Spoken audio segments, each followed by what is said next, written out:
Recording in progress.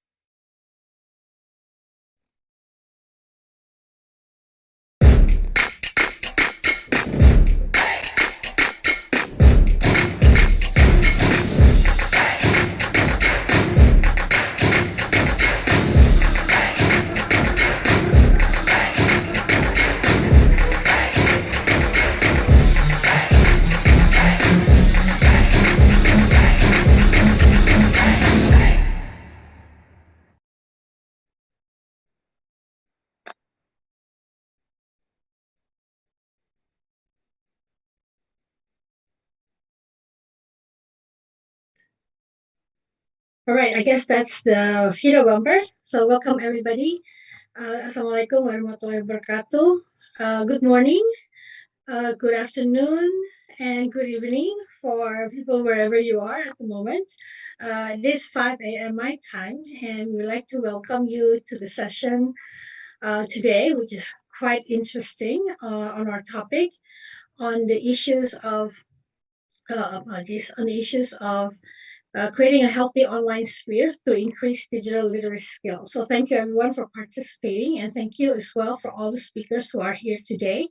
We will be speaking about how the use of the internet. It is getting easier and it is used for public consumption, but we understand that there are a lot of issues that has been happening that may be difficult to control, and the spread of harmful and prohibited information.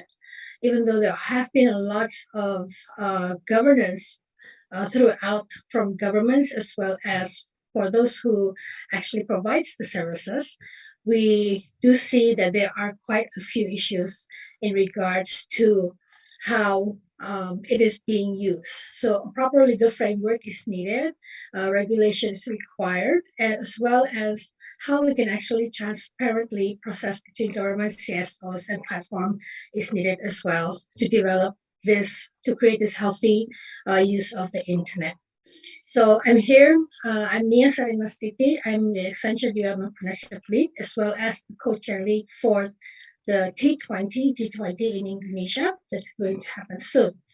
So, of course, this discussion is we would like to be able to characterize the trends across governments in addressing and defining prohibited content in regulations, as well as how we can highlight the freedom of information and openness that should be hand in hand to be able together to set up an effective control process. So without further ado, because we are a bit late in starting this event, I would like to provide the session opening speech first from Professor Suharno Supangkat, who is the lead co-chair task force of T20, task force 2 of T20. Professor Suharno, kindly provide your opening remarks.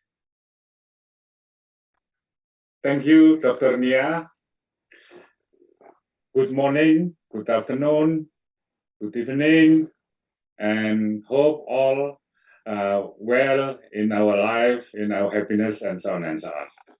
First, I would like to thank to Malcolm Erickson as a distinguished keynote speaker, Vice President, Center of Excellence Government Affairs and Public Policy Google, and Mr.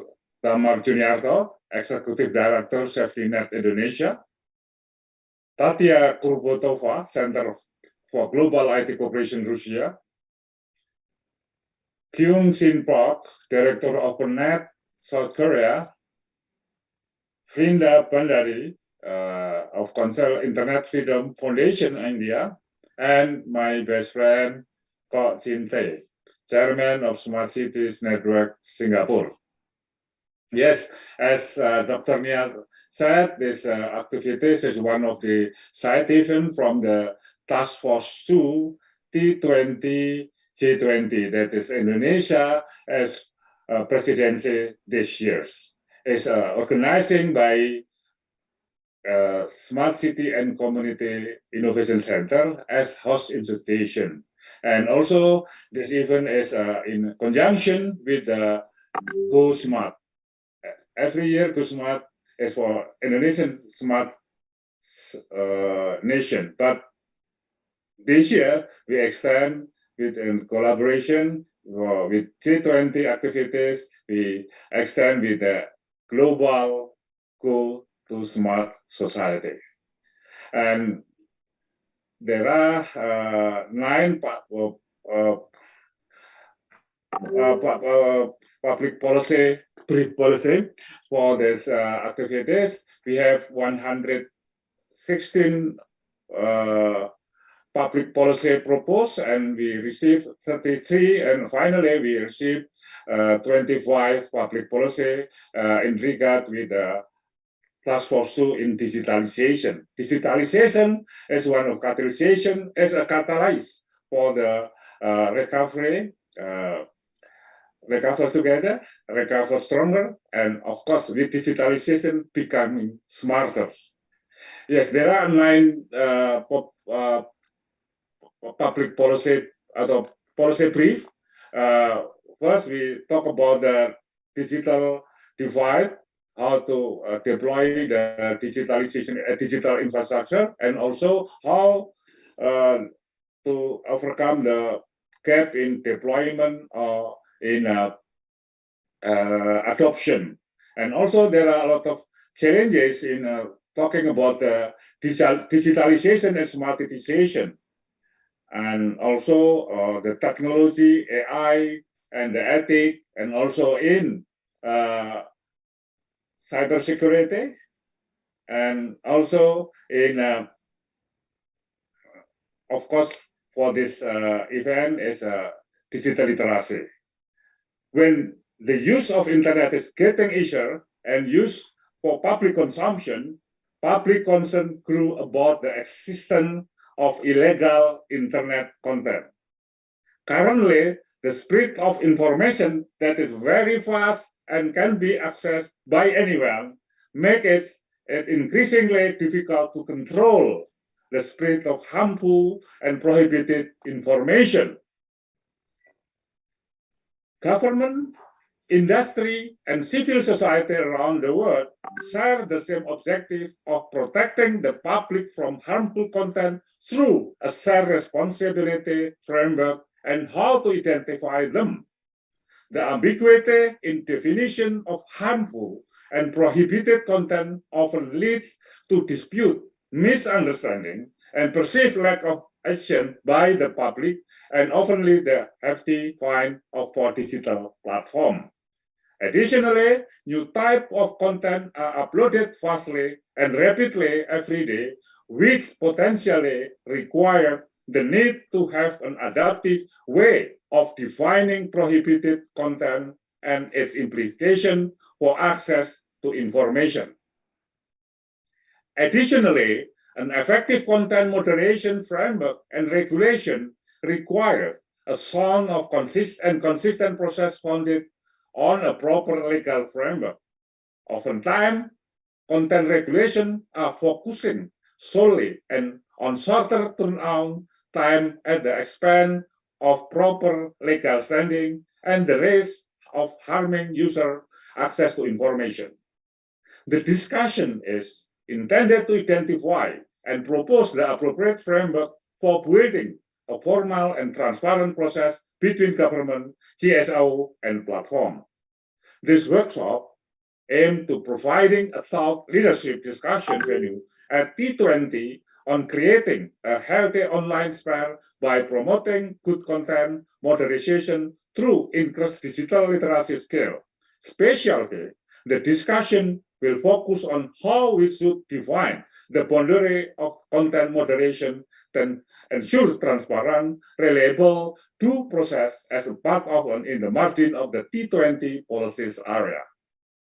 And the objective, characterize the trend across government in addressing and defining prohibited content in regulation, identify the pros and cons of current content regulation around the world, suggest a framework of defining prohibited content and how J20, T20 constituent can champion it.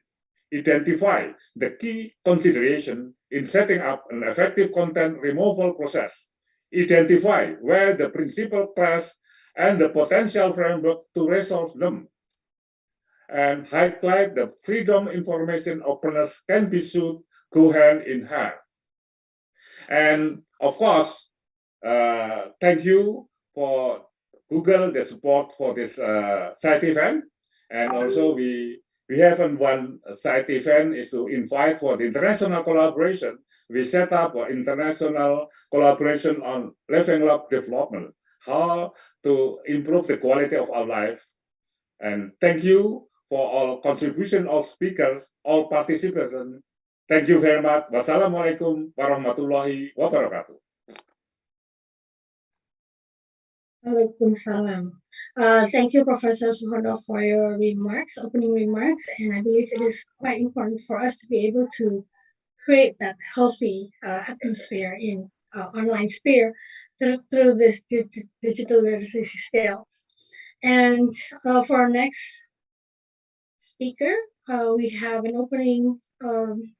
We have what we call a keynote speaker for this session, and supported because of the support of Google, we are able to provide keynote speaker from Mr. Markham Erickson. He is the Vice President, Center of Excellence of the Government Affairs and Public Policy of Google. Please, Markham Erickson, can you kindly provide your keynote speak? Thank you, and good morning, good afternoon, good evening, distinguished guests. It's a pleasure to appear before you and to be part of this terrific event. As mentioned, my name is Markham Erickson. I'm Vice President Google for Government Affairs and Public Policy, and I lead efforts on our work related to content issues, cybersecurity issues, data governance, human rights, trade and competition, among other public policy files. Thank you for the opportunity to provide this keynote at the Think 20, the official engagement group of the G20. And thank you, Mr. Suhono Harso Supangat, lead co-chair of the Task Force 2, for your opening remarks and for hosting this workshop under the theme of meaningful digital connectivity, cybersecurity, and empowerment. We gather today to discuss how we can create a healthy online world by increased digital literacy skills. And this will require, no doubt, a holistic approach based on collaboration and understanding from different sectors. Digital connectivity and the positive impact it can have on society has never been as important as it is today. The internet has enabled people to learn, to connect, express themselves in ways we could not have imagined only a few short years ago. And even during the COVID pandemic, it has helped us to stay connected, to continue to work, to learn, and to keep in touch with our families and loved ones. From using online tools to reading about the latest updates on the public health crisis, equitable access to online information has been a critical part of people's daily lives, with the fastest growing digital users across the Asia Pacific region. We must work hard to ensure everyone, young and old, and including vulnerable communities, are equipped with the right skills as they come online and explore the internet. The internet enables many benefits for our societies and our economies, but like every form of communication before it, it can be misused. The presence of harmful content online, such as hate speech, mis- and disinformation, violent and extremist content, is unacceptable. At Google, we have worked hard for years to counter harmful behavior online, and we continue to improve our efforts in this area. In 2020 alone, we invested over $1 billion in content moderation systems and processes, and continue to invest heavily in this area. Google's Trust and Safety team has 20,000 people working full-time globally that also cover 40 plus languages across our products to ensure the enforcement of our policies and community guidelines. Google's mission is to organize the world's information and to make it universally acceptable and useful. This mission is as relevant today as it was in 1998 at Google's founding. While we strive to serve the mission every day, we also realize we have a responsibility to not only facilitate access to information, but to ensure such access is safe and secure. Harmful content in any form runs counter to that mission. That's why we invest heavily to counter efforts seeking to deceive, harm, or take advantage of users, and to curb the spread of low-quality information on our services. But no single actor, no single sector, indeed no single approach can do this job alone. It is crucial for the stakeholders from government, civil society, academia, and private sectors to convene and work together to learn from our experiences and to deploy a range of workable solutions together. Solutions that are truly effective to ensure user safety, while also ensuring that we preserve all the good things about the internet, such as people's ability to freely express themselves online. That's why I'm here with you today, and why I look forward to discussions about how we can work on this together. At Google, we use a multi-pronged approach to tackle issues across our products and services. We rely on 4 complementary levers to support information quality and moderate content across our products and services. These 4 levers are: 1, remove. We have responsibility rules for each of our products and services based on relevant laws and our own guidelines, and take action against content and behaviors that infringe on them. 2, raise. We elevate high quality content and authoritative sources where it matters most. 3, reduce. We reduce the spread of potentially harmful information where we feature or recommend content. And 4, reward. We set a high standard of quality and reliability for publishers and content creators who would like to monetize or advertise their content. A crucial part of this effort is empowering users. We strongly believe that in the long term, the key component of the formula to combat harmful content will be media and digital literacy. It is about giving people, old and young, from all parts of society, the knowledge and confidence to use digital tools and to understand and apply critical thinking to the information and the content they see online. We have partnered with organizations and people all over the world to reach and empower users to this end. For example, in this region, we've delivered regional training programs focused on digital skills for journalism, partnered with industry organizations to combat misinformation, and contributed to regional media literacy programs across the region. Since launching a global journalist training program through the News Lab in 2015, we've trained close to 80,000 journalists in person in Asia Pacific and enabled over 40,000 online training through the Google News Initiative, GNI. In Indonesia, through the GNI Indonesia training program, we've trained over 10,000 journalists, academics, and journalism students in support of a project to create SecFacta, a collaborative fact-checking and verification project that was developed in partnership with 22 media companies and news associations. In Indonesia, we've also trained 680,000 participants on news literacy, digital literacy, and online safety since 2017 through various partnerships, including with Mafindo, to develop a web drama series that educate viewers about debunking information in a family setting before running hands-on workshops for 5,000 people. In India, we contributed to media literacy programs such as Pakshala, a first-of-its-kind news literacy program through which 250 journalists, fact-checkers, academics, and NGO workers have been rolling out a media literacy curriculum in 7 Indian languages to help internet users access online information. In the Philippines, we supported the Asian Institute of Journalism and Communication to create teaching tools and training for almost 300 senior high school teachers. That included videos showing a day in the life of a local journalist and news report style videos to contextualize news literacy, efforts that ultimately reached close to 40,000 students. By using reputable research, best practices, and working together with experts, we're finding new and innovative ways to empower users and foster a safe and enjoyable experience online for everyone. And we hope today's forum leads to even more collaboration. Please let me close by reiterating Google's commitment to digital connectivity, the open internet, and to empowering people around the world to access useful and relevant information. Google will continue to be a strong and responsible contributor in creating and supporting a safe and healthy online world that people can benefit from, and which our entire societies and economies will be better for. I wish you all a fruitful discussion today and look forward to continuing the collaboration in this very important area and generating insights and recommendations toward the T20 communique and the G20 forum. Thank you. Thank you, Mr. Mark Erickson, for your keynote speech. I think it's very important that it's not just about providing regulations or control, but empowering people, as you mentioned, providing media and digital literacy and the knowledge and empowering to use the internet.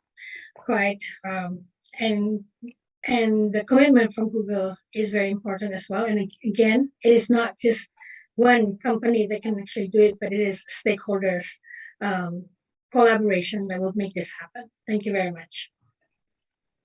We will now move to our first session in regards to the first session will be on digital literacy and the governance of online content. And we do have great speakers as well here today with us. We have Mr. Damar Juniarto, who is the Executive Director of SafeNet Indonesia. He will be represented by Anton Muhajir, the Secretary General of SafeNet, on the topic of the risk and the threat to opening the internet. And we will have a second speaker, Tatiana Kurbatova, who comes from the Center for Global IT Cooperation in Russia, on the topic of deepfakes and security in the online information environment. Without further ado, you have 10 minutes, Mr. Anton Muhajir, to be able to provide your content. Terima kasih, thank you, Bu Nia, and also for the organizer. I'm really happy that I can join this great workshop with all of you. As Bu Nia already mentioned, I'm Anton Muhajir. I'm here representing Mr. Damar Juniarto, who cannot attend the workshop. I'm Secretary of SafeNet. SafeNet is a Southeast Asia Freedom of Expression Network. It is a civil society organization based in Bali, Indonesia. We're focused on digital right advocacy. We've been doing monitoring, capacity building, and also solidarity among the civil society in Indonesia for three issues of digital right. First is about the access of internet, and then second is freedom of expression, and then the third is digital safety or digital security. And I'm as a secretary, but also as a digital security trainer. So it's really from the civil society perspective that I will presenting this evening Indonesia time. So I will share our experience and our opinion regarding the risk and the threat to the opening the internet. I would like to start with the very basic thing about the internet that I think all of you may already aware about, but I think it's really important to highlight to rethinking about the internet, that it has also the paradox within the internet itself. First, it needs to be connected, but in another hands, also it has to be secure, and also it has to be open, but it has also to respect the privacy. You know, that's this kind of a thing is kind of diametral, we can say, because if you connect it, then it will be put you in the more vulnerable situation rather than isolated ourselves. No? When we talk about the security, mostly we think about isolating ourselves from the environment, so we will have a more secure situation. But it cannot happen because when you active on the internet, you need you have to be connected. And also, it's when we talk about internet, it's also we need to be open, because if we close the gate, we close the access, then we cannot communicating with others. But when we open it, in the other hand, we need also to respect the privacy. So that's a bit paradox within the internet, and that's why it's very complicated when we talk about the internet, and also about the this when we talk about the privacy and as well as the security. And one of the very important things is the mobile phone, of course. I think we can talk a lot about AI, we can talk about computer, etc. But I will highlight about how mobile phone is really something that we need to be considered when we talk about the open internet, because I'm sure that almost everyone knows they have their mobile phone, and not just having it, but we bring our mobile phone everywhere we go, including in the bathroom, maybe in the bedroom, in the classroom. It's everywhere. It's sort of like computer that mostly personal, but mobile phone is we bring everywhere. But most of us maybe not really aware that within our mobile phone they bring our personal data, meaning that's mostly it's about personal identifiable information, and also it has our metadata. It's about our where we access the internet, what kind of device that we use, etc. And also the mobile phone have our behavior data. That's the most important thing, because this free of data is like the air, we use it as a breath, not just as an oil, but it's like renewable resources that have been used and also exploited by the big company, or with also with the governments. And when we talk about the easiness of our life using the mobile phone, we see the accessing the open of the internet. On the other hand, also we can see that the threat is real, because when we have the phone, we have the data with us, then we also in the vulnerable situation. And based on our experience, at least there are some threat that already happened. First is data breaching. In Indonesia, we have a lot of cases with data breaching, and it's ironically it's happened to the public services, like the data breach of COVID-19. It happens last year, but also based on our monitoring, there are another a lot of also data breaching, like for the bank, for the police, or even for the very important public service in Indonesia. And then also, of course, we have also illegal surveillance. The last time was we have an issue that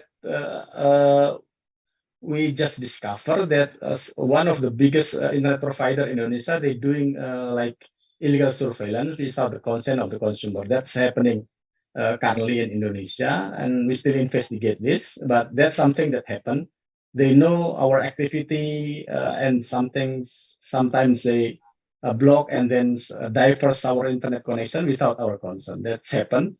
And also we can talk when we see a lot of also illegal surveillance is done by the giant, by the government, and we as a citizen maybe not really aware about these things. And also, of course, the digital attack. It happens a lot of Indonesia, and I'm sure it's happening also in a lot of countries, mostly to the civil society. As we can see in Indonesia, the digital attacks happening to the concerned citizen. It could be like a student when they protesting about public services, then they will get attacked by their, let's say, like WhatsApp account, Instagram account, etc. So it's happening, and what we can see also, the trend is become more and more attack against the civil society in Indonesia. So it's become kind of new tools of repression because we connected, and then it's much more easier for the perpetrator to do that attack.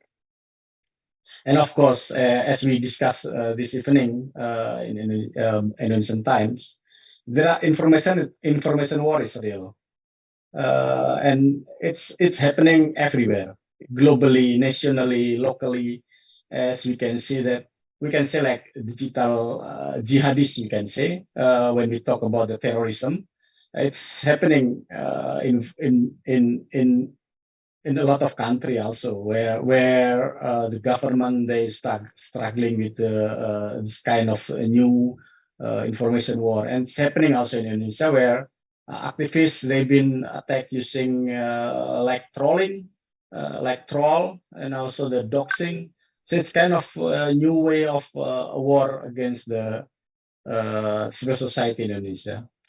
And despite that kind of threat, we also have at least two challenges. Of course, we have a lot of, but I want to highlight these two. First is weak regulation, or even not exist yet.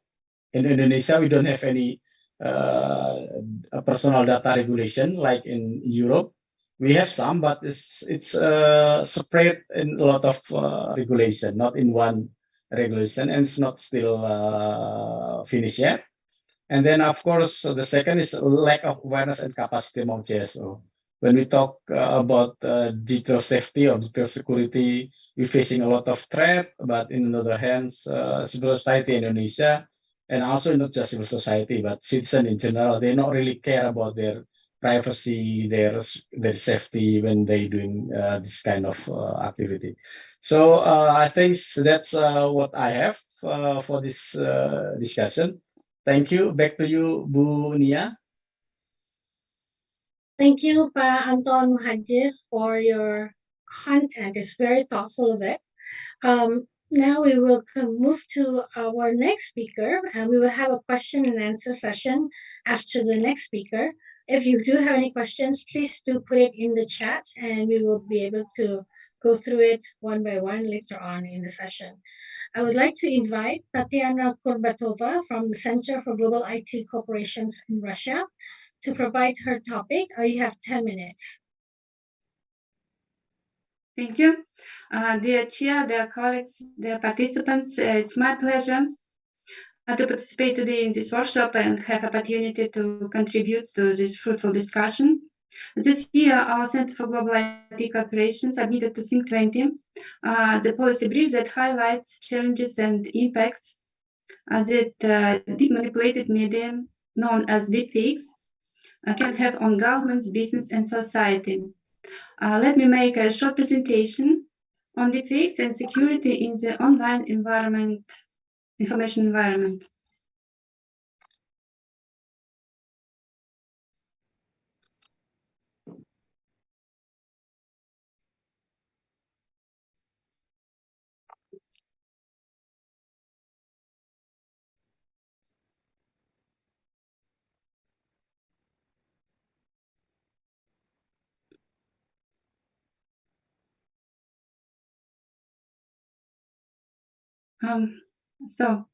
Deepfakes are an example of how technology can grow faster than our laws and regulation moves, and they put individual, society, and business and governments at risk of damage without any legal protection. One knows that deepfakes tend to raise the divide between true and false content. The problem is that due to the nature of generative adversarial networks and other advanced technology, deepfakes are hardly to be detected. One knows that deepfakes facilitates a rapid creation, commoditization, and proliferation of all types and aims. In this slide, you can see a general landscape of challenges that are posed by this phenomena. Among them, disinformation, distortion, manipulating public opinion, political hostility, manipulation of election campaigns, defamation, etc. Advances in deepfake technology often offer some positive aspects, among them autonomy, medicine, art, education, film industry, e-commerce, but they also have negative consequences. Deepfakes can be used for malicious criminal purposes that have some damages relates to various violations and crimes that are regulated by the legislation somehow and somehow not. So priority concern here is how to regulate issues related to deepfakes and deep learning technology. There is a tendency at national levels to introduce civil or criminal liability for improper use of deepfakes. Among such countries, China, European Union, India, Japan, Singapore, South Korea, UK, so it demonstrates that there is a growing global concern of governments on emerging negative effects of deepfakes.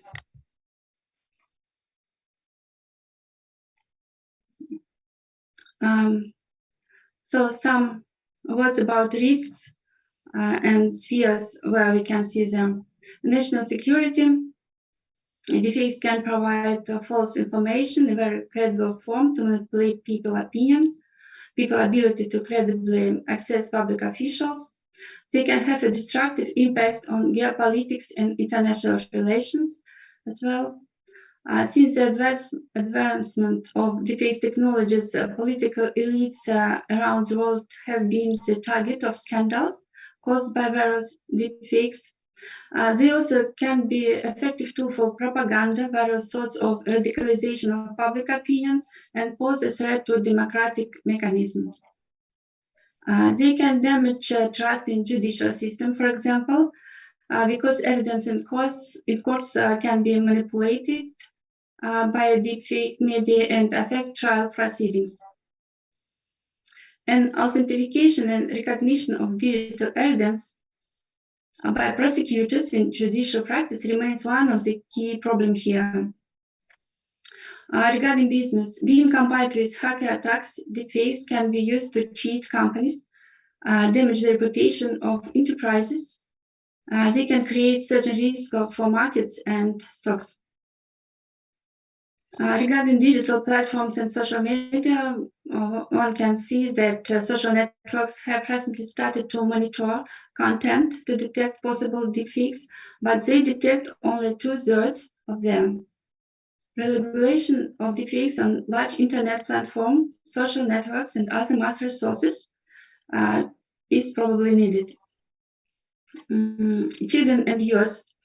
Deepfakes can pose a threat to the safety and well-being of children as they intensify cyberbullying and online violence against children on the internet. Realistic scenes of aggression, horror, violence, or sexual acts can be harmful to a child's mental health. So these applications now are available to everyone, and they are quite easy to use, and they sometimes very cheap. So deepfakes, as a rule, hides the real face of a child who has been physically abused. So without identifying the victim, it's very difficult for investigators to identify the perpetrators. Loss of trust in information. Machine manipulated content can produce a so-called liar's dividends effect. It implies that people can successfully deny their authenticity and express doubts about content that is not actually deepfakes. That is completely through realistic videos, images, or text. It's important to note that the spread of deepfakes creates an additional phenomenon that seems to be a serious threat when people have doubts about the authenticity of real videos. So people can stop trusting any content, assuming that any media can be a deepfake. So we prepared some recommendations that T20 could adopt probably. to support G20's efforts on reducing cybersecurity risks and threats caused by the digital era.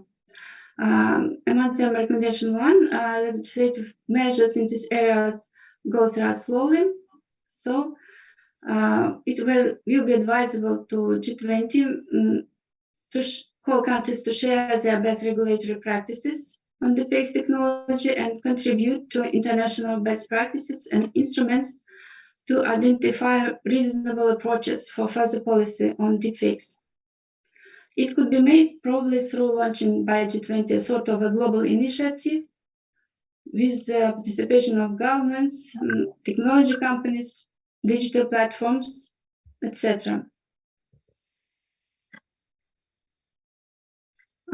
Recommendation 2 regards intensification of scientific research. G20 could contribute to better global understanding on deepfakes phenomena and focus on systemizing knowledge on deepfakes to improve national deepfakes policies and regulation. In this context, we would recommend to develop useful studies, researches, recommendation guidelines, and other instruments under the umbrella of a task force that could be launched by G20. The recommendation for G20 this year is connected with interaction with international organization. There is a need to mitigate any harmful impact arising from the use of the G20 could give more importance to the international dialogue on deepfakes issues. To that end, it's advisable to recommend including some specific provisions on deepfakes into various practical instruments of international organization in the field of cybersecurity, digitalization, artificial intelligence development, artificial intelligence ethics, in the agendas of international organizations and international events and meetings. So our proposed solution here is to conduct a series of consultations with relevant international organizations such as UN, OECD, ITU, and global forums, and so on. These consultations should contribute to the coordination of deepfakes policies and the organization of balanced approaches to the issue addressed. So in conclusion, I would like to stress that adoption of legislative measures in this area goes rather slowly. This is due to the fact that deepfakes is a multi-level problem and involves many areas, including acute and sensitive ones. What is important here? All steps on development of approaches to regulatory measures on deepfakes in T20 initiatives should be based on equal, fair representation of countries in the relevant work in international expert groups on deepfakes. All initiatives shouldn't violate the sovereignty of countries and take into account their national legislative practices, cultural characteristics, and traditional values. And T20's initiative and possible tools as well, political decisions on deepfakes should ensure the interests of all nations, represent positions of all actors, and with the decisive role of state institutions. Initiatives and decisions should be based on scientific analysis and evidence-based, verified statistics, case studies. So I'd like to conclude that we believe that this recommendation may be of great help to T20 Task Force 2 to achieve its aims in the area of cybersecurity, threats, and data privacy. Thank you very much for your kind attention. That's all. Thank you, Ms. Tatiana Gorbatova, for your content. It's very inspiring as well, and a lot of good recommendations that is provided. I would like to open the session for Q&A.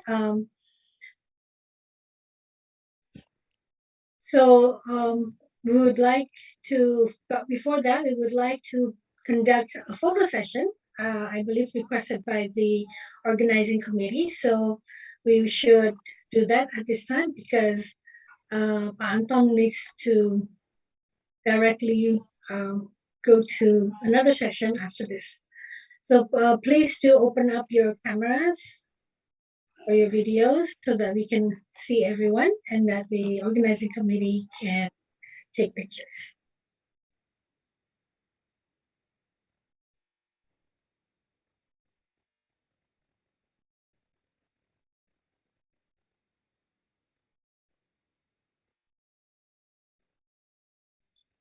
To the organizing committee, can you open your mic so we know when you are taking the pictures? Okay. For all participants, please open your camera first before Mr. Anton will leave soon because he was have an other agenda after this. Okay, we will start to capture. 1, 2, 3. Okay, next slide. 1, 2, 3. Okay, last slide. 1, 2, 3. Okay, thank you.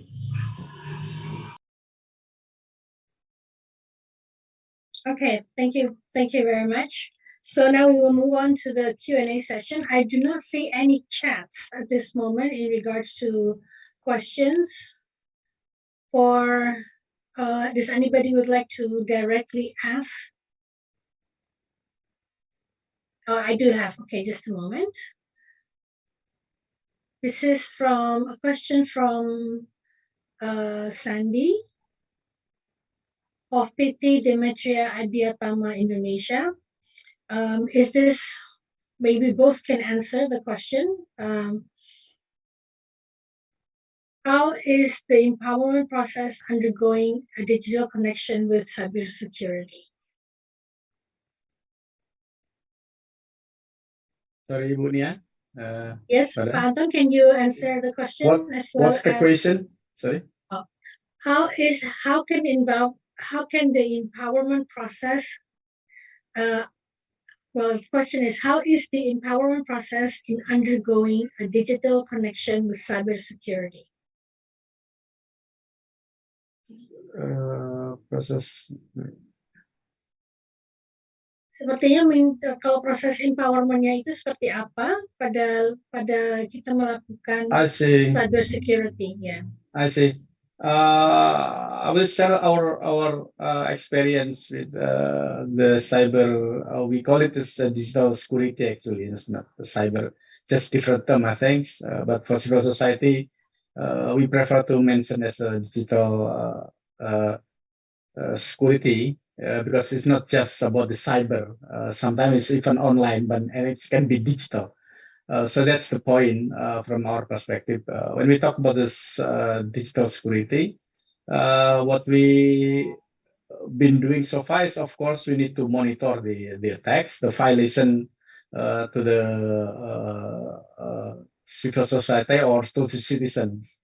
So if you have any issue, then you can just monitor, report to us. You can open aduan.safenet.org. So when we put any digital right violation in Indonesia, and then we can monitor, and as well as we analyze the data. So that's the first things. And then about the empowerment, of course, it will be based on the data that we have. We can see that the civil society, as I mentioned already, the concerned citizen is the highest victim of the digital security, and it's always related with the national political situations. For example, this year, the highest attack was in April. Based on our monitoring, there were 30 incidents of, let's say, like WhatsApp compromise, Instagram hijack, etc. And it's related with the big protest that been conducted by the activists and students for the discourse of extending period of the President Jokowi, as we already know, from 2 period to 3 period, and then speak issue in Indonesia, and then of course in every national political situation there will be massive digital attack also to the. So that's how we started, and then we think that's the attack is rising, and you need to improve your capacity. That's how then we conduct any digital security capacity building, including the training, the assistance, the audit, etc. for Of course, because we are civil society, we're focusing on civil society. I hope it can answer Pak Sandi. Thanks. Okay, thank you. What about from you, Tatiana? Do you have any comments?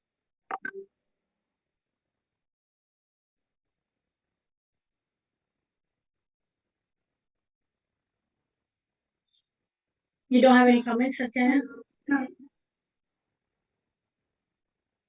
Okay, all right. So next question comes from Muniza Rustian.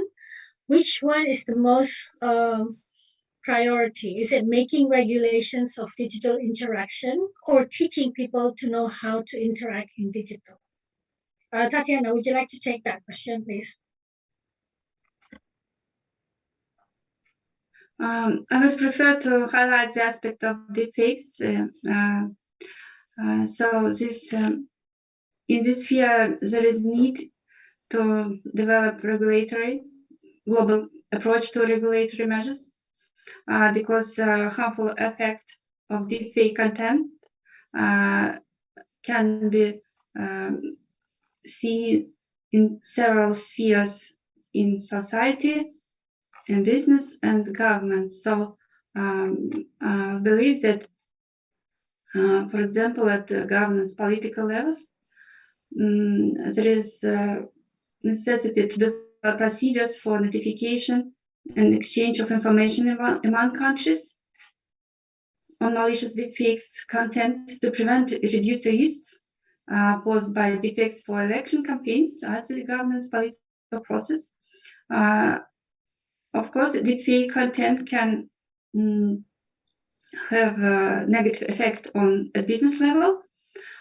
So they this content could provide cybercriminals with new sophisticated capabilities to fraud.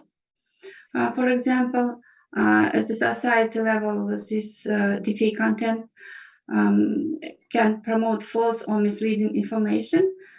So a lot of people and children use social media, and there is need to moderate to understand how to regulate this content because it spread very quickly. So probably various training programs, educative programs, there is some need to high literacy and to develop tools that could be useful to people, I mean ordinary people, to be protected from this phenomenon when it's used in malicious use. That's all. Thank you very much. Anton, would you have anything to say about that? Which is the most important between regulation or education? I prefer the literacy. Is there a specific reason? Because if you tell people, then they know how to act. So that's the more important thing, I think, rather than just forbid or just restrict them. Okay, it makes sense. I guess we have both views in this answering the two questions. Okay, we have a few more. Hopefully, Anton can stay for a bit, and this is specifically.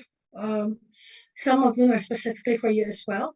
The first one is from Muniza Rustian. Oh, sorry, that was already answered. This one is from Amanda. No specific institution. To Pak Anton Muhajir. As it has been said during the presentation, Indonesia is lacking over the safety on the internet. Aside from Undang-Undang ITE, which is a regulation against digital attack, it seems that there is a lack of action from the government regarding the security against data breach, especially for data breaches on the public services. As this is serious issues in regards to the safety of the citizens' personal data, is the government in the process taking action against this? How can citizens in Indonesia urge the government to come up with these regulations and take actions from data breach issue? I believe this will be the last question for this session. So, Pandan, can you kindly provide your input? The question is the government in the process taking action against this? Personally, I'm not really sure about this. because first we already discussing since like 5 years ago about personal data protection in Indonesia. It's not finished yet in the moment. In another hand, we know that the data breaching is keep going, and there's no any. I can say there's no any responsibility from the government. At least they didn't say any apologize for us when our data as a citizen been breached by the attacker, and there's no any responsibility for that. And also we know that when we discuss with them, it's kind of they throwing responsibility among each other, among the institutions. So that's something that's a very complicated process as well. So yes, the answer is not really taking this as a big issue. And how can the citizen of Indonesia argue the government? I believe that we have the power and we have the solidarity. That's why it's really important that we as a citizen unite and then push the government. Of course, we cannot do it by ourselves, but there are some organizations who are working on this, civil society like ELSA, ICT Watch, and including us, IFNet, also keep pushing the regulator to legalize this personal data protection in Indonesia. So that's the answer, Bu Nia. Terima kasih. Okay, thank you, Pak Anton. I think it's quite. For 5 years, we are still working for Indonesia. We're still working on this regulation, and I think it's very important as well that, again, as you mentioned, several organizations need to work together to push for this. And it's not just being as watchdogs, but also need to be barking all the time, right? You cannot just watch, but you need to bark. So I think that's very important. Yes, so that's very important for the community as well to be able to provide input to the government. So thank you very much, Tatiana Kubatova and Pak Anton Muhajir, for your time. We are closing this session, this Q&A session, and we will move on to the next session as well. Thank you Terima kasih, everybody. You have a good day. Bye.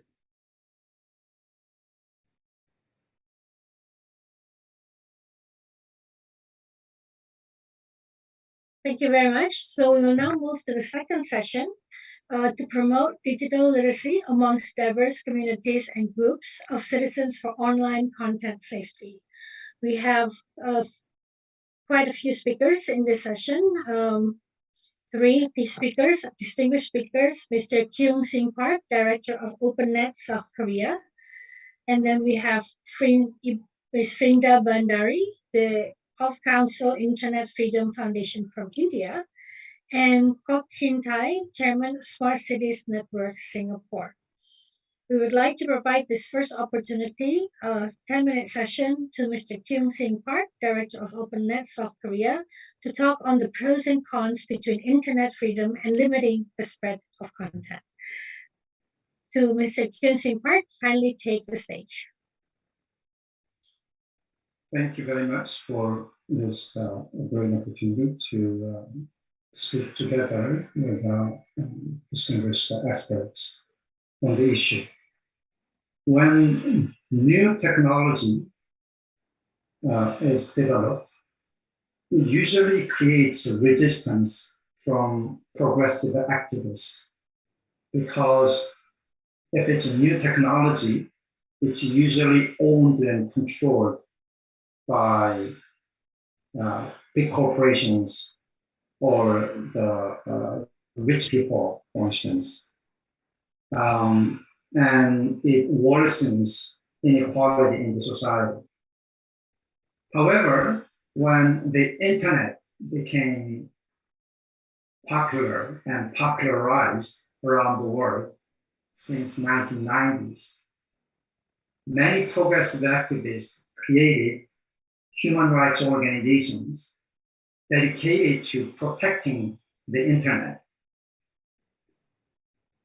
Some of those organizations are SafeNet, that Anton just represented, and also OpenNet, an organization based in Korea.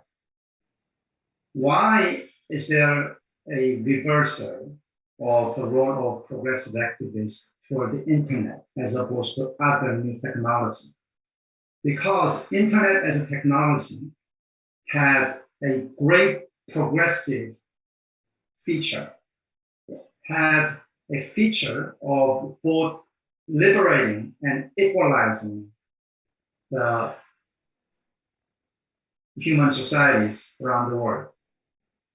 The internet gave the same power of mass communication to powerless individuals, the same power that was previously enjoyed only by big companies or governments through their control and influence through television and newspaper. The influence and power of mass communication could be now enjoyed by powerless individuals. So the society became more equal in that sense. And I just want to share something. This is a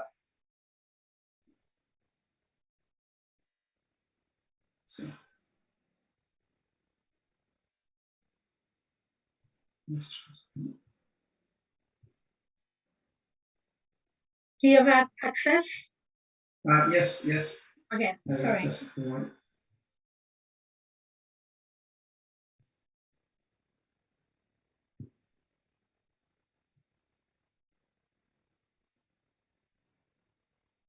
This is from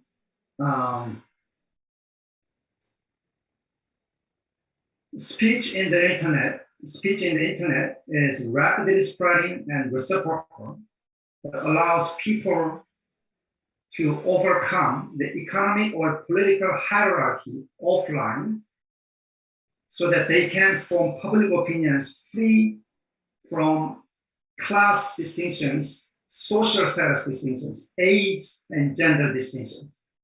And that makes governance more reflective of opinions of people from diverse classes and thereby further promotes democracy. This is from the Korean Constitutional Court in 2012 when they struck down the Korean law that made online identification mandatory. The law was there to keep out illegal information so that whoever writes something on major websites can be tracked by investigatory authorities. But Constitutional Court said anonymity has to be protected even with the harmful side effects, because anonymous speech on internet has this great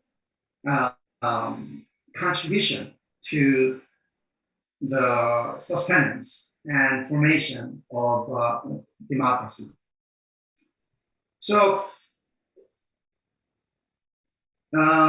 after the internet became popularized, the United Nations, especially UN Assembly and UN Human Rights Council, General Assembly and Human Rights Council, have made this resolution several times. The resolution says what is protected offline should be protected online. So speech that is protected offline should be also protected online. What they mean is the same standard should be applied both online speech and offline speech. There should not be a higher bar for online speech. Online speech seems dangerous because it travels fast and it travels faster and it travels further and it can be distributed to a greater number of people at the same time. But still, the internet, as I just read from the Korean Constitutional Court case, has this great civilizational significance. So one feature, one takeaway from the United Nations resolution is that if you look at the offline world, there are no ways that you can prevent crimes from happening in advance. People are given freedom and people make decisions on their own and they take responsibility for it. When there's a crime, the police come after the crimes take place. We don't control people's lives in advance to prevent crimes. The same standards should be applied to the internet. So the internet is about giving little people freedom. And once we give that freedom, we are supposed to live with some illegal information. We cannot prevent all the illegal information from coming onto the internet, because that's how the offline world is lived. Offline world is full of crimes and wars. Now on online, it's not real crimes taking place, it's not real wars taking place. It is information, it is exchange of images, exchange of text. People are supposed to be able to experiment, people are supposed to imagine, and people are supposed to discuss with one another. And the internet allows that. Now, the Chinese government is often criticized for their human rights policies, but even the Chinese government uses the social media platform Baidu to fight corruption. It crowdsources information from many powerless individuals to alert authorities about corruption of local officials. Now, because of that, because of this feature of the internet, there are few recommendations I have. And one first recommendation is already made into law in the United States and in Europe, where the internet has become a booming industry, both for the society and for the economy. That is intermediary liability safe harbor. And I don't think I have time to go deep into that, but the idea is that if you impose intermediaries, if you impose platforms, if you impose on the platforms responsibility for the contents that they are unaware of, then the intermediaries will just shut down the online space for meaningful discussion. So no liability, there should be no liability for contents that are unknown. So one corollary of this principle is that there should not be general monitoring. There should not be an obligation imposed on the platforms for failing to prevent illegal information from coming online, because there is no way to do so. And if you do that, if you impose such responsibility for future illegal information, then intermediaries will just shut down the information and shut down the space, or will impose prior censorship on all the contents coming online, making the internet very poor, very impoverished in terms of diversity, in terms of democratizing feature of the internet. That's one recommendation. And I have a lot of concerns about MR5, the recent regulation announced by the Indonesian government, which puts such general monitoring obligation on platforms. Korea did that last year on illegally filmed sexual information, and that has created a lot of pushback from the users of the internet, even for that narrow category of illegal information. But MR5 puts such obligation, the obligation to prevent illegal information online, on broad category called prohibited electronic information. And that includes not only the illegal information, but also includes information that creates anxiety and disturbance. And also it includes use of VPNs. And we believe that will have a very suppressing effect on people's ability to develop digital literacy, because after many discussions around the fake news, now we know that the answer to fake news is not reducing speech, but allowing more speech so that people can fight back with counter speech. It is the second recommendation I have is protection of anonymity. People in vulnerable situations, people from vulnerable classes, vulnerable gender, they need to have a breathing space online. And one way that they can participate actively in the online discourse is by being ensured anonymity. I also have concern about this with respect to MR5, because MR5 mandates production or disclosure of subscriber information to the government on demand, and that also that will that process has a risk of data breach.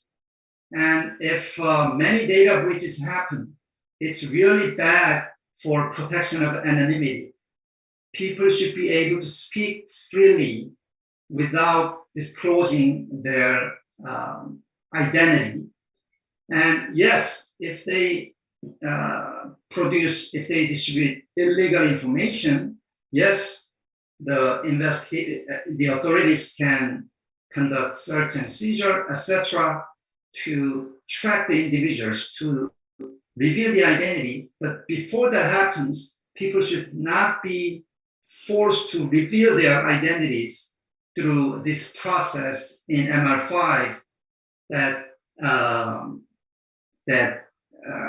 makes subscriber information vulnerable for disclosure to the authorities all the time.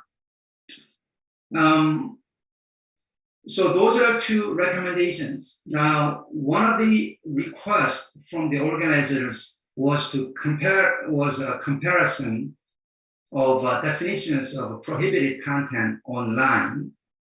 I don't think I have time to go into that, but if there is a question, I'll make comparison between how MR5 prohibited content is defined and how Korea defines prohibited content and how Turkey and Germany do that.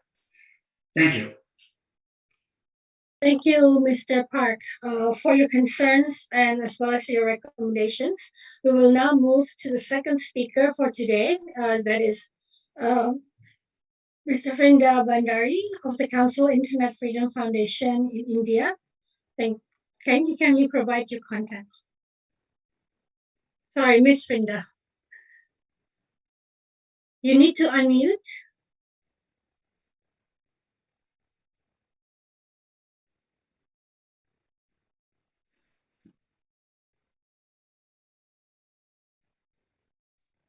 Hi. Okay, Sorry. yes. Yeah, no, it kept on saying the host has to unmute me. Hi, thank you. Good morning, good afternoon, good evening. Thank you so much for calling me to speak at this really interesting session. It's been a pleasure to hear all the speakers so far. In the interest of time, I'm going to try and keep my remarks short today and then answer any questions that may come in the Q&A session. So I was going to speak today about a campaign strategy to educate citizens regarding internet freedom and the impact. And I think before we go into campaign strategies, it's important to understand how do you define the aim of your campaign. So I think every organization or advocacy group needs to very clearly define the aim of their campaign.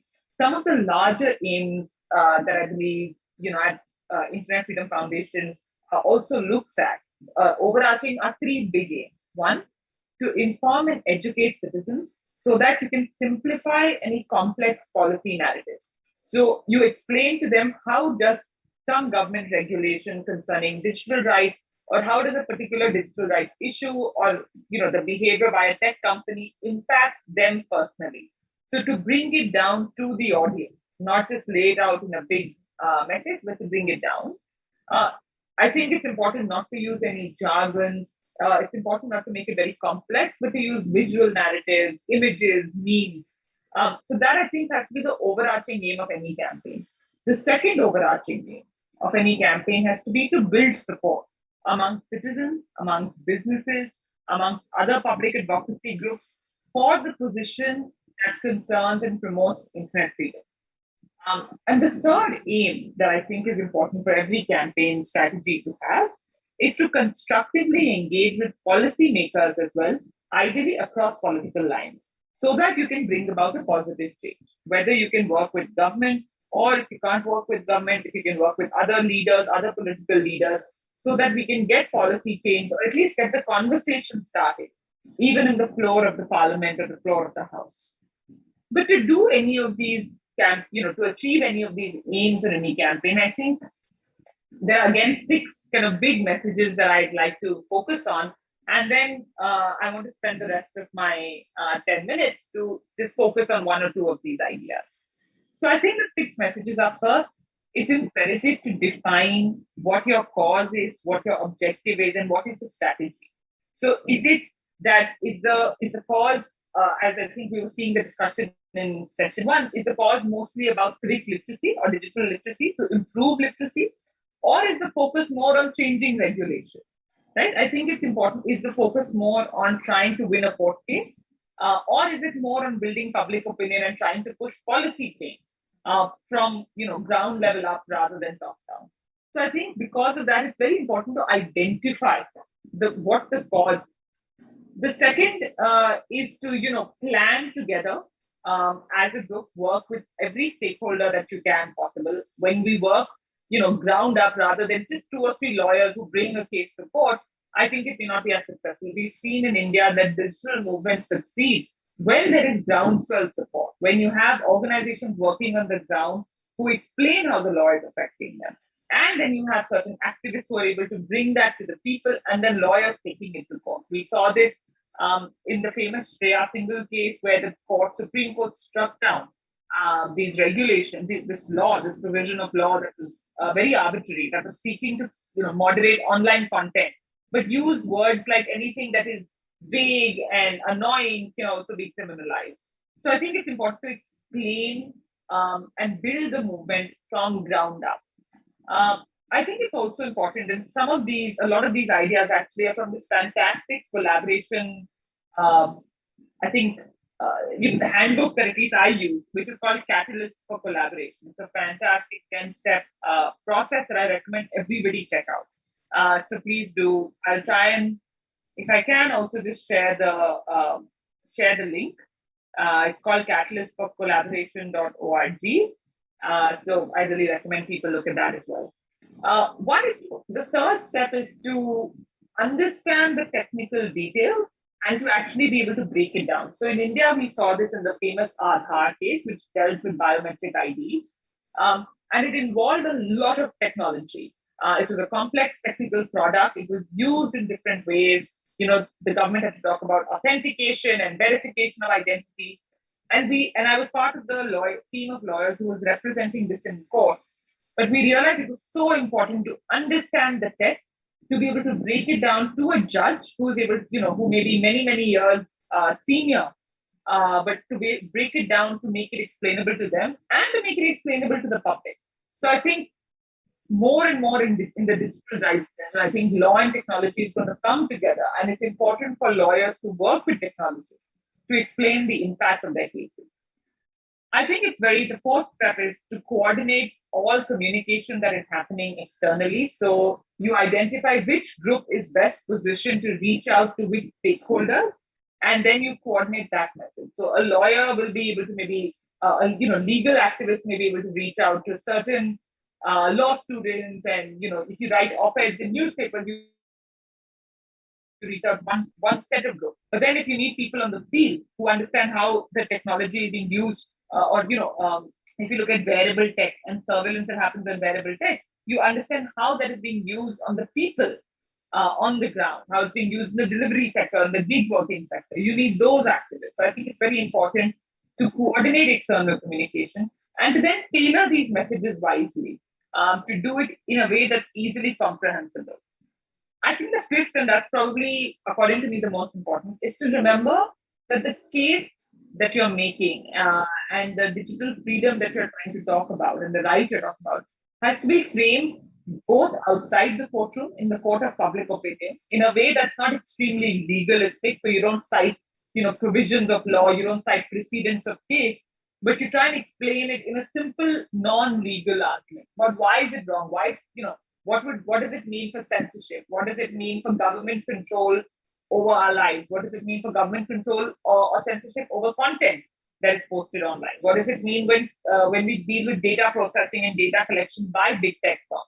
So to frame it in these terms outside of the law, but while remembering at all times that this framing may also have an impact in the court of law and in legal arguments that may be happening. So I think that balance is very important to be drawn. And I think the sixth, which is true, at least in India, when we do any digital rights case, is to know and plan for almost being setbacks, for defeats, for not winning a case in the court of law, but to know that even moving the needle on public opinion is a victory in itself. So I think classifying what is a victory and what is a failure is also important. It's not a victory is not only if a legal provision is struck down. I think there's also victory if you're able to at least get 10 more people interested in a digital rights issue. I think it's a victory if you're able to get movement in parliament and questions in parliament.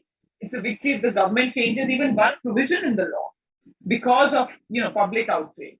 So I think defining the success and failure is very important as well. Which then leads me to sort of 4 points that I want to mention today on how campaign strategies can be built. First is to use a multimedia campaign approach, right? So you use multiple social media platforms, YouTube, Facebook, Twitter, TikTok, Discord, whatever works in terms of different platforms. To remember to collaborate with people who have significant followings or may have some significant, so not just influencers or not necessarily influencers, but people who have a certain standing in that social media platform. So, for instance, when Internet Freedom Foundation has done some of their campaigns, we work with stand-up comedians who were able to explain an issue of net neutrality in a simple way, something that's so technical and complex, but to make it easily available and explainable. You try and break it down using humor, and we found that very successful. But I think the most important part of any multimedia campaign approach is to have different and tailored content for different platforms. So remember that on Instagram, it's more important to have content that is focused on images, on stories, on reels, to try and get the message across of digital rights. But on Twitter, you can have a more detailed thread-like approach, right? So when you're trying to break down a legal issue or a digital rights issue or a government regulation, you're breaking it down with a clear starting point, clear endpoints, a sort of summary tweet which will summarize all your findings. Try and get one of those thread wraps, unrolls. on YouTube is where it's important to broadcast, webinars that you're doing on, as is like webinars such as these where you're having discussions, public town halls. You use YouTube as a medium for that. So while the message is broadly the same, the messaging is different. And hence the focus has to be on tailoring the message to the platform. So that's on multimedia campaigns. The second, what we find is useful in campaign strategies around digital rights is using a multifaceted approach. So I've spoken earlier about tailoring a message to a platform. Now I'll talk about tailoring a message to the audience, right? So if you have a legal argument, that's going to be more suitable before a court of law, whereas a more policy argument is useful in a public sphere. And like I mentioned earlier, it's important to identify in each case, is the campaign strategy to influence public opinion, or is it to influence and focus more on winning in the court of law? And so how do you change your messaging accordingly? It's also important to tailor the message based on what is resonant with the individual. So one example I'd like to give is on internet shutdowns. India, as you know, has had many, many internet shutdowns in the past. And one of the biggest internet shutdowns that happened was with Kashmir, when there was a shutdown and a communication blockade for over a year. But you find, unfortunately, that many people don't actually care about it. Oh, this is something that happens far away. It's something that happens in Kashmir. It can never happen to us. This is just something that happens to other people. And I think it's important to break it down. Like if you take out statistics of like 3/4 of all Indian states, or, I don't remember the exact statistics, but the number of Indian states that have been affected by shutdown, and you realize most states actually have been affected. It's not just it's not just an issue that's limited in one state or another state. It's actually across most states in India. You also have to explain that internet shutdown is not only an impact that has on protesters or civil society or activists, right? Which is what is often painted in the government or official narrative, or that this is to stop any violence and this is to stop rioting in civil society. But to say it affects the ordinary person, so it affects tourism. If the tourists can't come and book tickets, if online bookings don't happen, how do you function on things like Airbnb without internet? How does Uber work without internet? Try and explain just how, and this is something I don't think I realized till I started working on internet shutdown, how dependent we are on internet and what does internet shutdown really mean. It affects normal businesses. You can't send emails to work. It affects banking, which is a huge, huge impact. So you can't go to the bank to withdraw some cash. You can't go to an ATM machine. You can't do any mobile money transfers, which in India is the lifeblood of the economy. Small transactions and mobile money transfers. So it affects small retailers. It affects businesses. So I think it's important to know how to frame the issue and make it such that it can connect with an audience. So this another example I'd like to give for this again is Aadhaar, which is the biometric ID.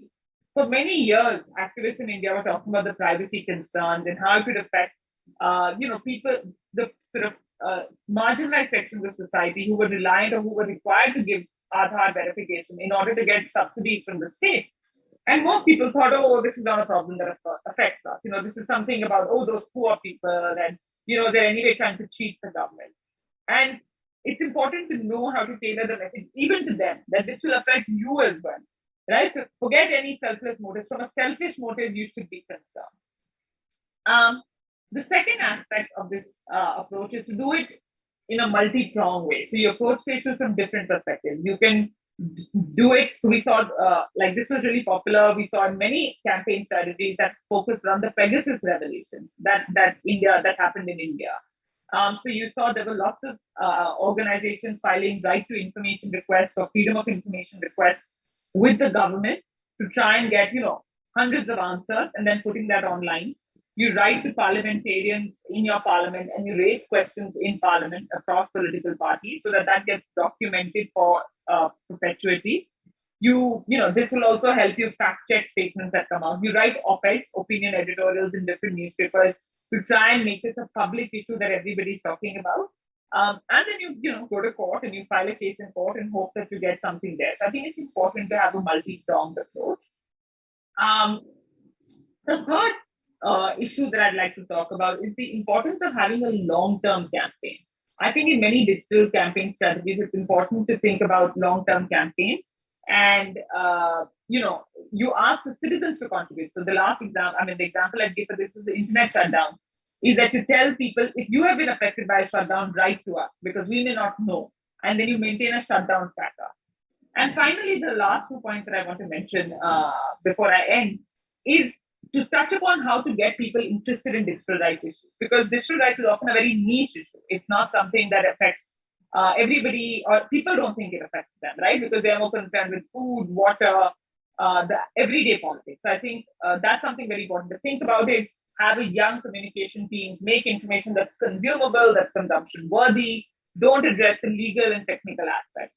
And finally, I think I want to talk about the importance and the difficulty in measuring success and failure when it comes to digital literacy. What are achievable successes? What are achievable failures? Whether you should focus on likes, too much on likes. I'm a bit hesitant to only measure success in terms of likes and retweets, because I think that pushes content more to virality rather than civic literacy. I don't think civic literacy is necessarily achieved because some video has like a lot of likes. So that's, I think, what I just wanted to speak about. Thank you so much. And thank you very much, Ms. Bandari, for your 6 steps of what needs to be considered, as well as some of the recommendations that you have provided. Now we will move to the next speaker due to time. Mr. Kok Cheng Tai, Chairman of the Smart Cities Network Singapore, I would like you to directly move into your content. Thank you very much. For all those who have any questions, please provide your questions on the chat by mentioning your name and institution. Thank you. Thank you so much, Ibu Nia, and thank you, Professor Suhono Supangkat, for inviting me to this particular session. My topic is about an implementation approach to cybersecurity awareness, and it's slightly different from internet content or digital content or digital literacy per se. It is more specific to how could we prevent things from bad from happening to us. So my topic is really a continuation to what I did back in March. It was an information session about cyber preparedness, and as a background, I chair the Smart Cities Network, and I'm also very closely aligned to what the ASEAN Smart Cities Network is doing, the 26 cities, and in Indonesia, it is with the Ministry of Home Affairs. And my topic will be related to the policy paper that I have co-authored with a friend, a partner from SciFirma.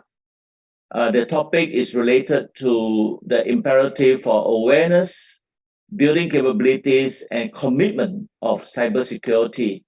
It means that what content may be there, and we have heard other esteemed speakers talk about how can we sort of prevent people from accessing kind of content which are not desirable and things like that. What I'm trying to do is to explain how could organizations protect themselves from cybercrime and how to prevent crimes being committed against us or against the organization or against the cities. So I will touch very briefly, firstly, the major problem on just one area. I think we all know that COVID has catalyzed a digital revolution. So it's no longer business as usual. Secondly, with the Internet of Things and the industrial Internet of Things, the exponential growth of the sensor network has created and expanded the world of the Internet. And my recommendations is very simple. As an educator myself, is A, B, and C. And I will explain these 3 recommendations. So let's start with cybercrime.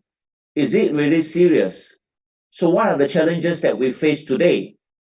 Well, there are certainly state-sponsored attacks, targeted attacks, people who are criminals on cyberspace, attack on government agencies, And I have to say that even Singapore government was affected, in the past, commercial organizations, and the different kind of techniques that people are trying to be naughty to you.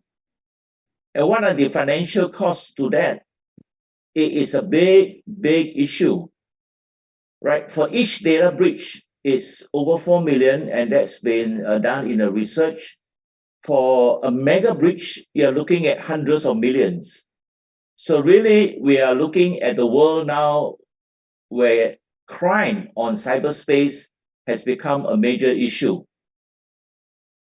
So let me start with the first recommendation. And what we're doing today is really an awareness to the different areas of digital literacy. And I think it's always a good start. But my approach is not to stop at the awareness phase. My approach is to make sure that while we are aware of things that happens, the city, in particular, smart cities and the countries that we work with globally, will have to have project teams to build their capabilities and capacities.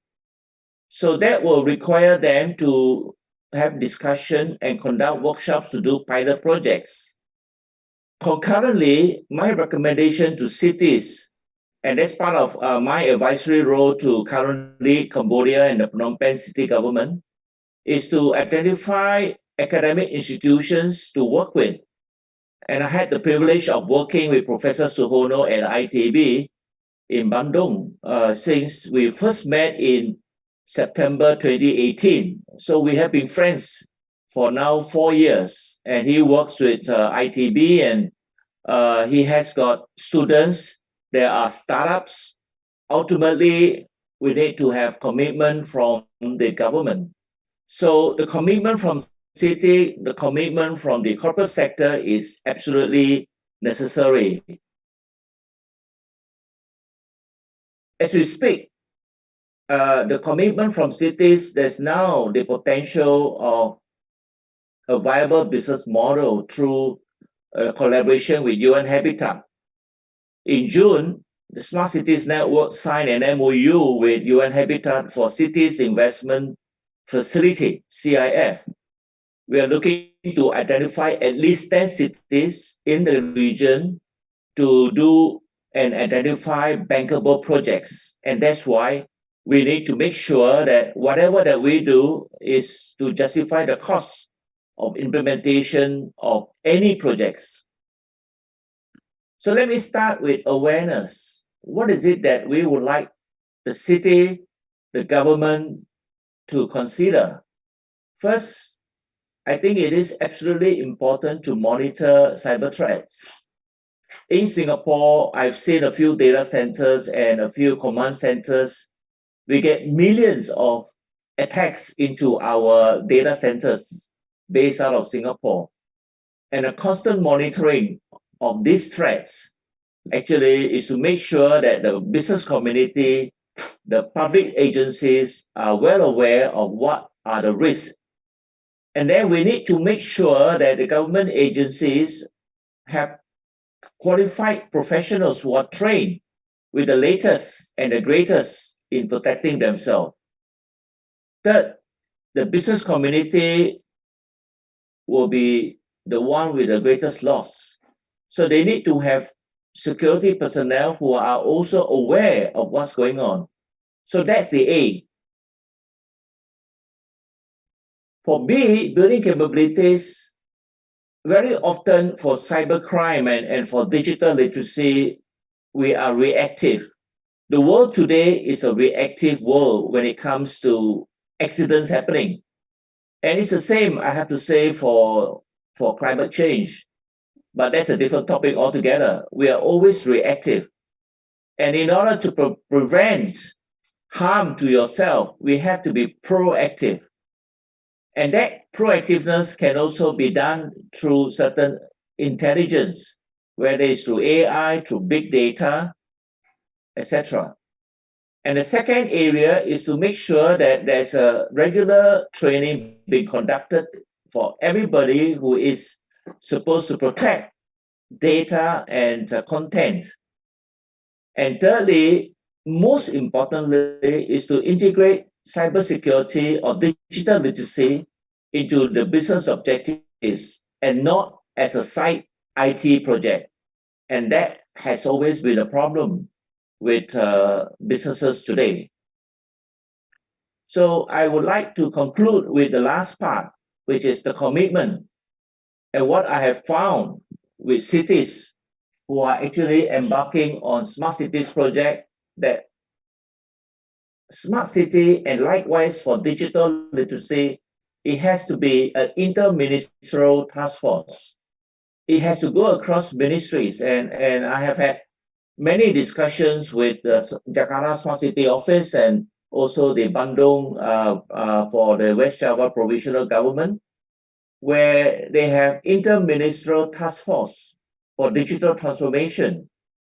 So that is a prerequisite to make sure that digital content, digital literacy goes across all ministries. And then with a proper training, with a handbook, and having cybersecurity task force in each the ministries and the government agencies, as well as the business community, we will then monitor and assess the cyber threat on a regular basis. So that I hope I have kept to my 10 minutes on the dot. Thank you so much. This is my contact detail if you need to reach out to me. Thank you so much. Thank you very much, Mr. Tai. Exactly 10 minutes. Okay, we will now open question and answer session. I know we are running out of time. I have received one question, but if anyone else have any question, please feel free to provide a chat. This one is coming in from Rania, LGL. Question is, it can be to all of the speakers, what is the best way to improve the society's awareness about fake content that may be harmful for the society's financial, like social engineering? So I believe three of you have already provided. Maybe this one can be very specific in discussing about society financial, like social engineering. Thank you very much.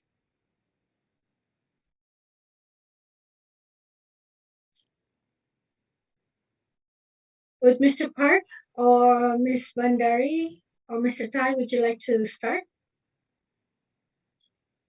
Well, I can share the Singapore experience, right? And I think I'm not sure how many people are familiar with what has been done by the Singapore government for the protection from online falsehood and manipulation.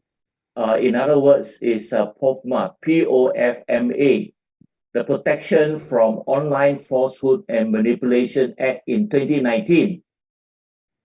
Is a fake news law instituted and implemented in Singapore to protect online and against online falsehood. So, and this is what I meant about being proactive. We should not wait for things to happen and a generation of people growing up, committing cybercrime or propagating fake news. The government, in my opinion, has a very important role to protect the society. And that has been done just recently, less than 2 years ago, slightly more than 2 years ago now, in this Protection Act. So that would be my take of it. Thank you. Okay, thank you very much. Anyone else? Ms. Bandari, would you like to add? I mean, I think nothing really specific to add. I think this is an issue we see, different countries have been facing with it. Even we've had lots of issues with fake news. And I think the balance is just in how you counteract misinformation without over-regulating and resulting in censorship. So I think that balance is very important. Okay, makes sense. Again, proactive and balanced. Mr. Park, would you like to write your comments? Or I'm sorry to say this, but the Singaporean fake news law has been target of criticism from many human rights communities because the speech should be, yes, we should not wait. We should not wait until the speech causes harm, but only the speech likely to cause harm has to be regulated. Now, if the speech is being regulated only for being force in the eyes of some people, many religious organizations will have to be restricted on that account. And there are many movements, discourses, discussions that need experimentations, discussion, imagination, and many questions have to be asked to the powerful politicians and companies without having the full foundation in truth. We cannot challenge people to be 100% accurate in their criticisms of the powers to be. So the fake news regulation is very dangerous if it targets, if it restricts information simply for being false. Now, I know that Germany's NetzDZ gave inspiration for MR5 in Indonesia, and MR5 in Indonesia has a similar structure. But if you look at the list of prohibited content under Germany's NetzDZ, it is limited to the contents that are defined in the criminal code in Germany. Only the criminal code, not any other law. So hate speech, the condoning of genocide, those speeches are targeted narrowly. MR5 is much broader, and it is similar to other content moderation laws in Southeast Asia that defines fake news broadly. I'd be concerned.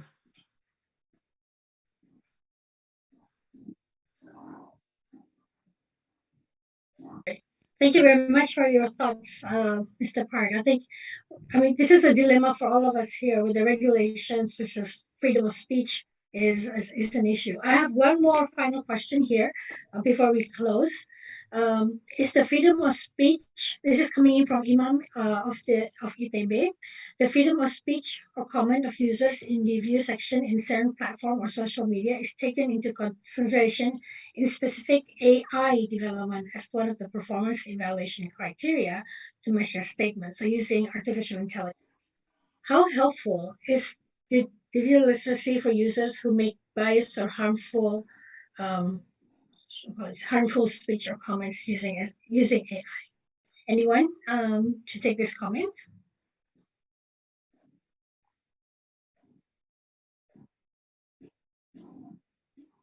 Recently, there was a bill in South Korea to criminalize use of deep fakes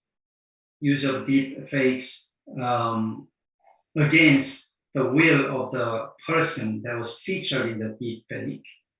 That bill didn't pass because if you look around, deep fakes are used on all the movies, in artworks, for educational purposes, for health purposes, to treat visual mental diseases. Deep fakes are used as well. The fact that somebody's featured in a deep fake setting should not be a reason for striking down or regulating the content.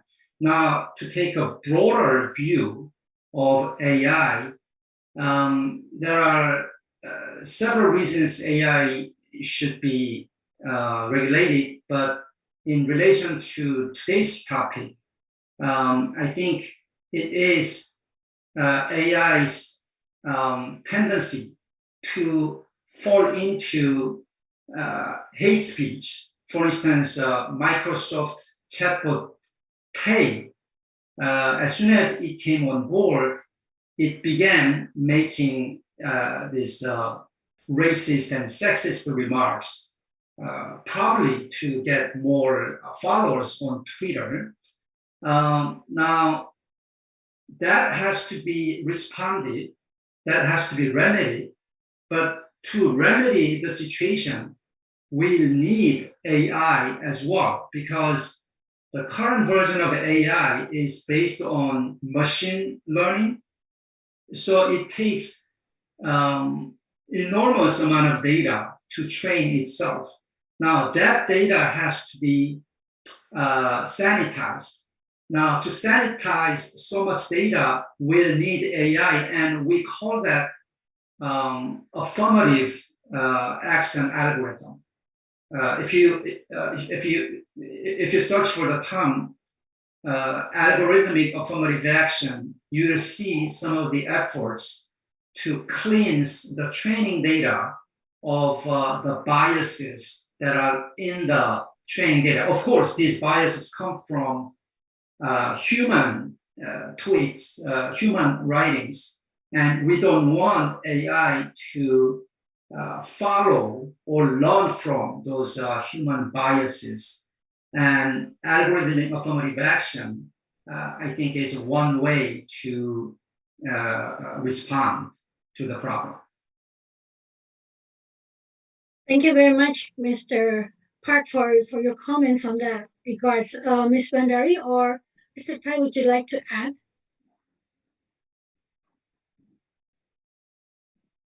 Okay, no. I will add a short comment here. Right? Digital content sometimes can be subjective and is subject to local conditions and local perception towards the content.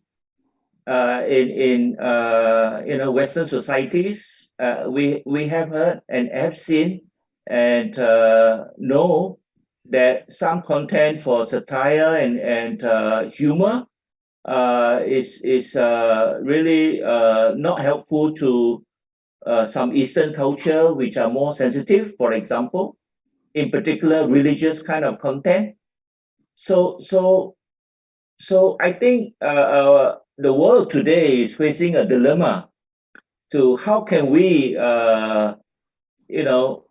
sort of have a standard of sort with relation to internet content, and I don't think that's possible.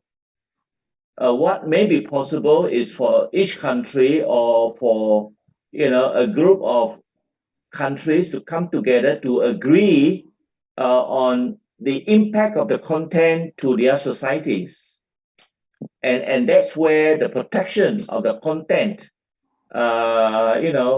is relevant, because different society have different values, right? And the list can go on to many things.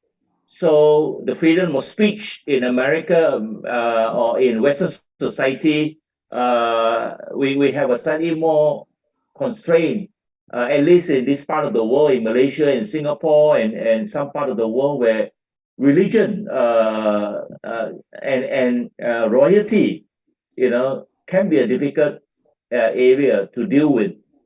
So we are at the point to learn how to cope with what constitute proper internet content. And today, I have to say, is subject to each country to decide whether or not they do something. That will be my comment on that. Thank you. Okay, thank you very much, Mr. Tai. So we will. Before I close this session, I mean, we have heard very well a lot of great recommendations based on the solutions as well as issues that we have globally. But coming back, we do need to within each country to see what is actually relevant for us. Please, there is an attendance list here on the chat. If you would like to receive certificate of attendance, you will need to fill in the form. Okay, thank you very much for all of the speakers today. It has been a very fruitful day, especially for me, beginning of in the morning. What can we say about this, right? As I close this, I'm providing a summary. There are a lot of learning for us to do, for all of us here today, as well as for each country. Is it to regulate or provide freedom? As Google's Mr. Markham Erickson mentioned today, we cannot work alone. This must be something that is collaborative, and as also provided by Ms. Bandari, we need to be the catalyst for collaboration. So, no, there is no single actor that can solve the issue of hate and harmful content. Regulations may take a long time to produce and maybe even be counterproductive for us to be able to be digital literate. And therefore, intervention may be the best approach to create a healthy sphere of the internet. But are we supposed to be reactive, preventive, or provide the affirmative action? Do we look at the cultural context for each country, or do we have to go through a global standard? That is still the questions that we each need to provide, and hopefully we'll be able to provide the best solution for the healthy internet sphere. Thank you very much for today, for all the attendance and all the distinguished speakers who are here today. And hopefully we'll find a good and a better program for us to be able to provide that healthy internet interaction. Thank you very much. Have a good morning, afternoon, or evening for all of you. Okay, thank you. Thank you. Bye-bye. Okay, before we left the Zoom, maybe we can start the photo session once more again. Okay, so still a photo session? Okay. Okay. For all participants, please open the camera. Thank you.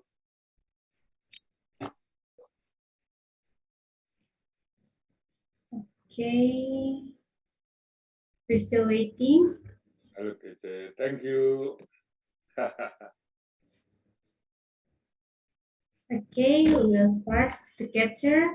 Slide 1, 1, 2, 3. Okay, and the next slide. 1, 2, 3. Okay, and the last slide. 1, 2, 3. Okay, thank you. Thank you very much for the great attendance. 3, 2, 1. Thank you. Bye-bye. Thank you.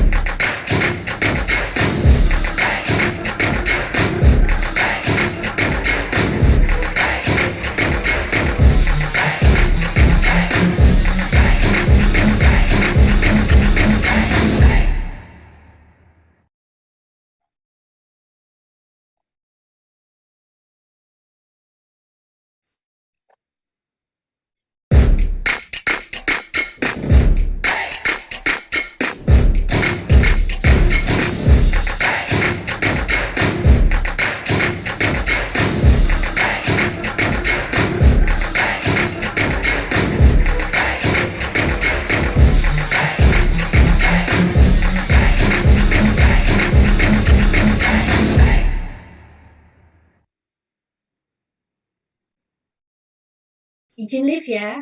Terima kasih.